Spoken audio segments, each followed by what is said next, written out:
जय हिंद साथियों, मैं army commando Shyamraj 21 para SF से हूँ।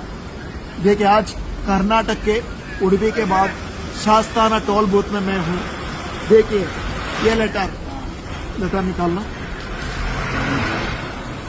देखिए, ये लेटर आरएमए प्रकार मेरे वाइफ का जो पोस्टिंग का मैं फाइल किया है, गाड़ी लेके जा रहा हूँ।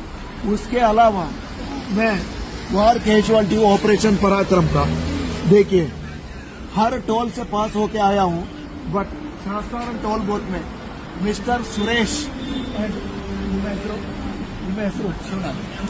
सुरेश एंड शिवनाथ वो बोले पैसे के बिना छोड़ेंगे नहीं। ये होता है 25 जनवरी को मैं हूँ, कल रिपब्लिक डे है।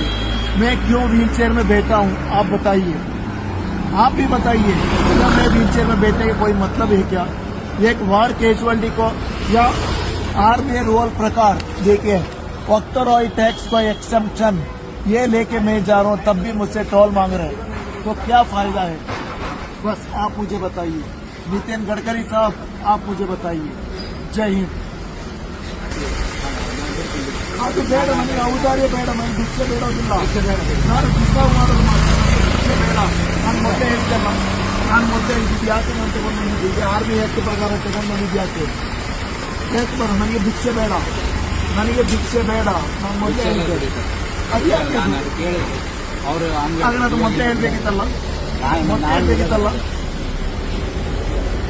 ನೋಡಿ, ನಿಮ್ಮ ಮನೇಲಿ ಯಾರೊಬ್ಬರು ಆರ್ಮಿಯವರು ಇದ್ರೆ ಅವರಿಗೆ ಆವಾಗ ಗೊತ್ತಾಗುತ್ತೆ ಆ ನೋವು ಆವಾಗ ಗೊತ್ತಾಗುತ್ತೆ. ಇನ್ಚಾರ್ಜ್ ಸುಮ್ಮನೆ ಕೂತ್ಕೊಳ್ಳೋದಲ್ಲ. ಅದು ಯಾಕೆ ಅದು ತಪ್ಪು? ನಾನು ತಪ್ಪಿದ್ರೆ ನನಗೆ ಏನಾದ್ರು ಬೈದಿಯಾರ, ಗಾಳಿ ಮಾತಾಡಿದ್ದಾರ? ಕರೆಕ್ಟಾಗಿ ರೋಲ್ ತಗೊಂಡು ಬಂದಿಲ್ವಾ? ಬಟ್ ನೋಡಿ, ಡಿಸರ್ವ್ ಮಾಡೋದು ನನಗೆ ಭಿಕ್ಷೆ ಬೇಡೋದು, ಅವರಿಗೆ ಪಾಪ ಎತ್ತಿದವರಿಗೆ ಸಾರಿ.